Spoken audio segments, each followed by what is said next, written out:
Welcome to Friday with Mr. B, and this is where we look at solutions to some of the problems that we have.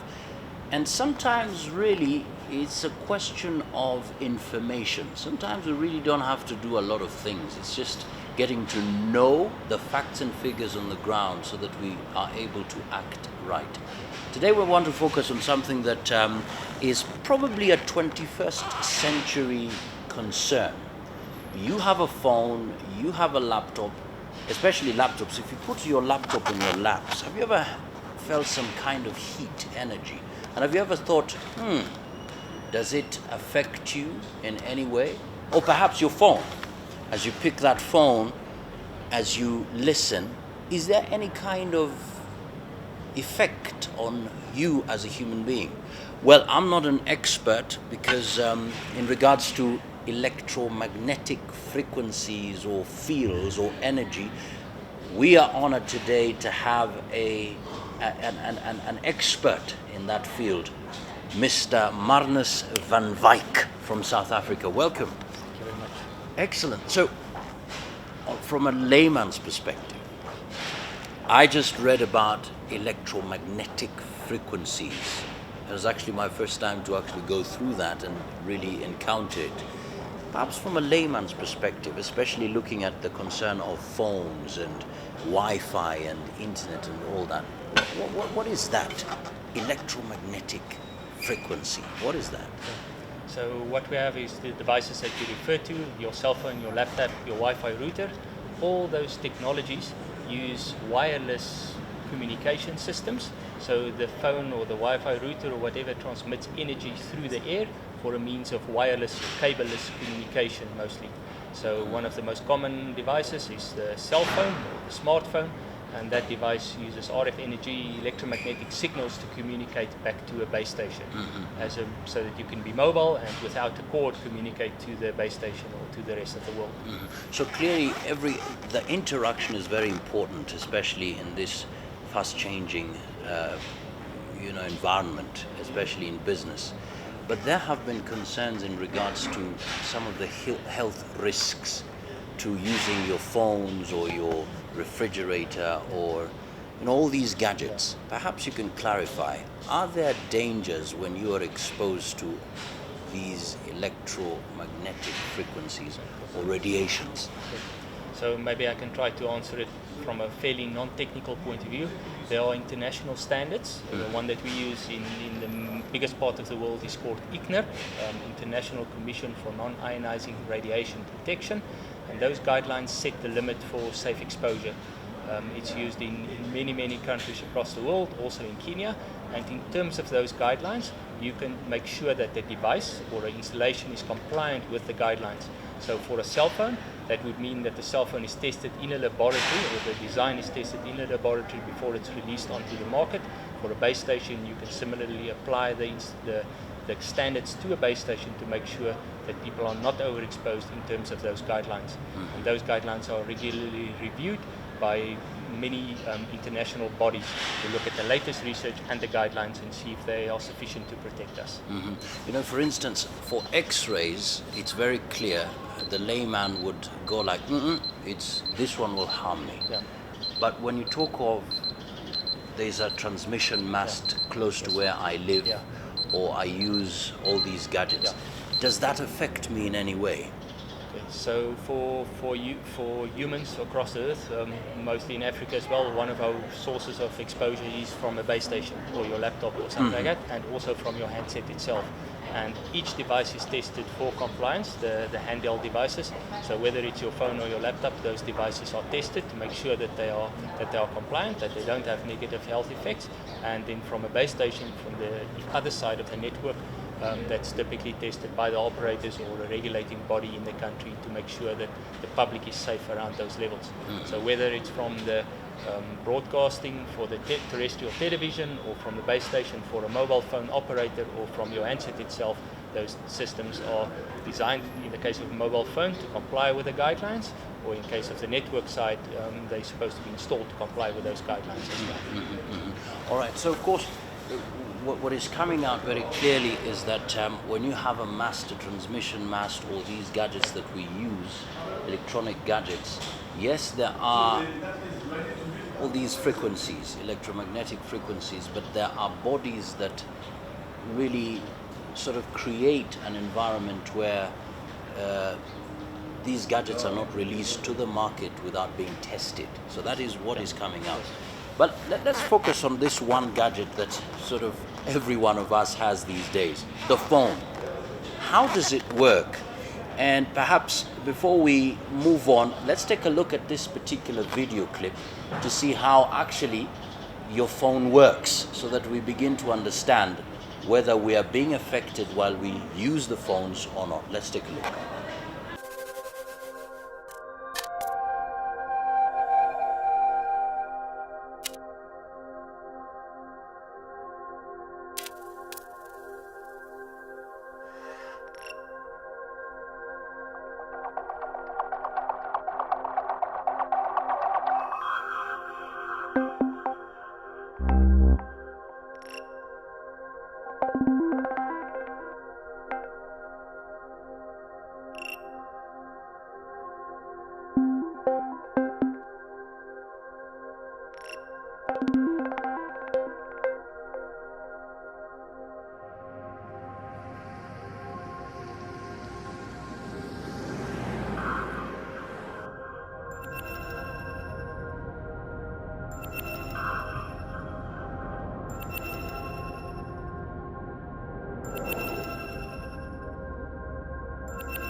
Right, welcome back.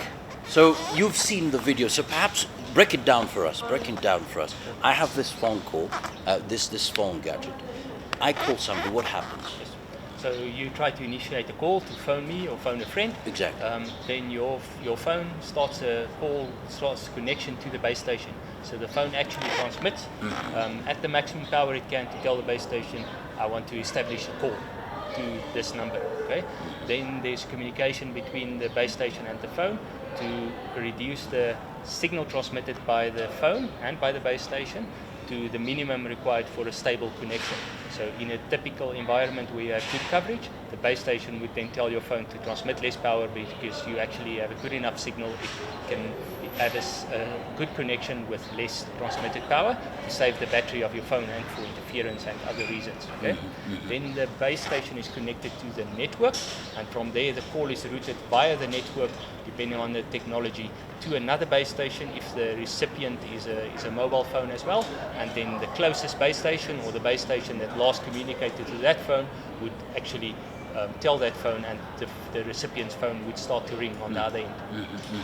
So, and then of course let's get down to the concerns. Yeah. There are concerns that if I pick my phone and I put it close to my ear, Yes. that in turn has an effect on me. Please demystify that. Okay. So there are standards for that. So applying those guidelines that we mentioned earlier, the ICNIRP guidelines, there are specific standards that specify exactly how that must be tested in a laboratory. So if the phone is tested in a controlled environment where the phone transmits at the maximum power that it can, to test that it does comply with those guidelines, even in that scenario, in a controlled environment with a phantom that simulates that use case with a phone against your head, essentially. So that does not affect me in any way, whether I put it here or close to my eyes. Yes. No effect at all. The standard test setup is for a number of configurations where the phone is held essentially against your ear in a couple of different scenarios. If you increase the distance between yourself and the phone, that would typically reduce your exposure. So if you use a hands-free kit and put the phone Less on the exposure. dashboard or something further away from your body, that would typically reduce your exposure by some margin. And then of course there are all these video clips and some information on the internet that if I sleep close to my phone, that eventually has some kind of negative effect on me. Is that the situation? So just to put it into context again, those guidelines, the ICNIR guidelines for the public, you may be exposed to them continuously. So 24 hours a day, 365 days a year. No, so there's no negative time effect. limit. There's no time limit on that level that you may be exposed to. Okay?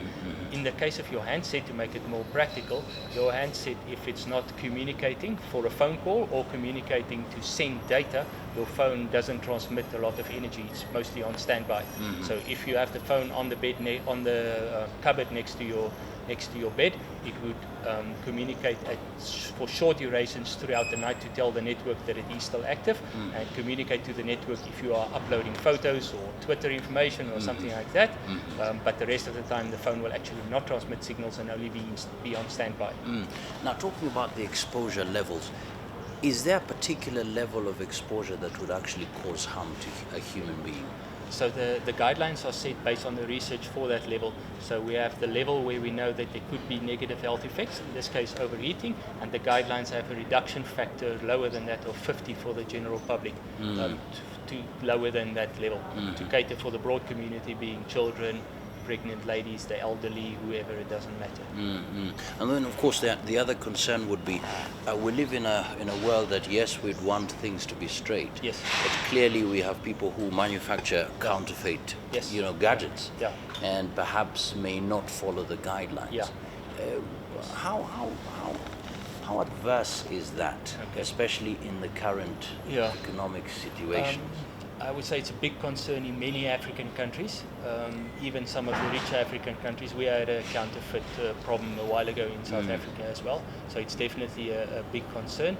From an EMF safety point of view, I can't really comment to say that it's a higher exposure or lower exposure or any comment from counterfeit phones.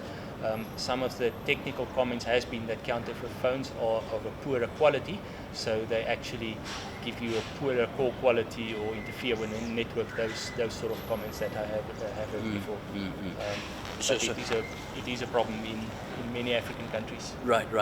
Because clearly, I mean, because of the economic status of many African countries, it's difficult for people to buy, credible phones from credible sources that could have gone through the guidelines. Yes.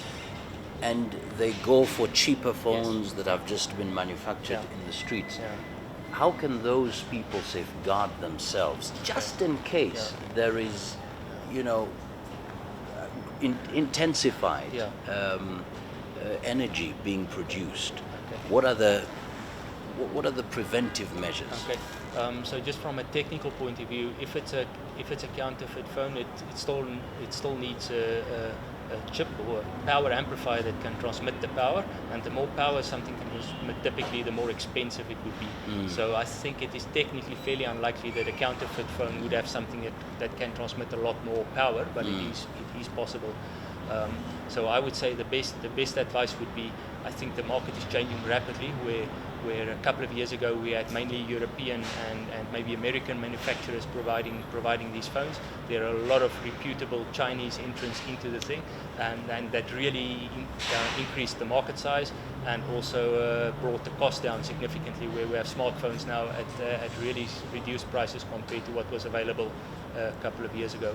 So I would try to stick to a reputable manufacturer, including many of the lower cost options from Chinese manufacturers, but try to get a credible thing. There are many websites internationally that you can also check the SAR for your specific phone to make sure that it's been tested, but if it's from a credible supplier, it will have been tested.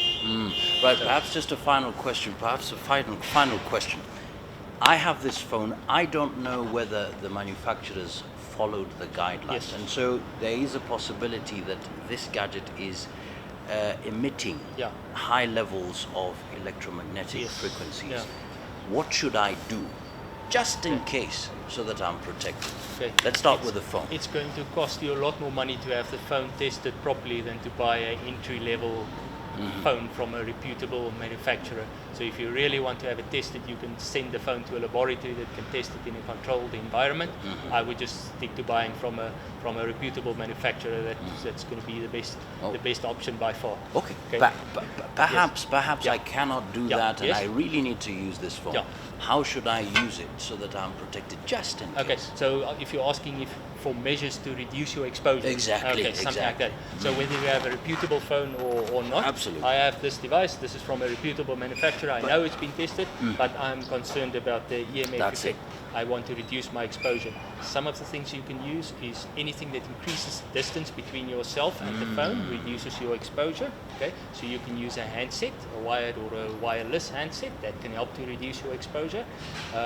You can limit your call and talk time duration. That's another measure. So the shorter you're communicating, the less power the device transmits. Okay. You can make sure that you have good network coverage because the phone transmits less power in an environment where it has proper signal. So if you're in a rural part where you just have 1 bar of signal, you can just communicate, the phone will transmit at the maximum power that it can. Okay? It will still be compliant with the guideline, but it will transmit more power than it will be in an urban environment where you have very good signal.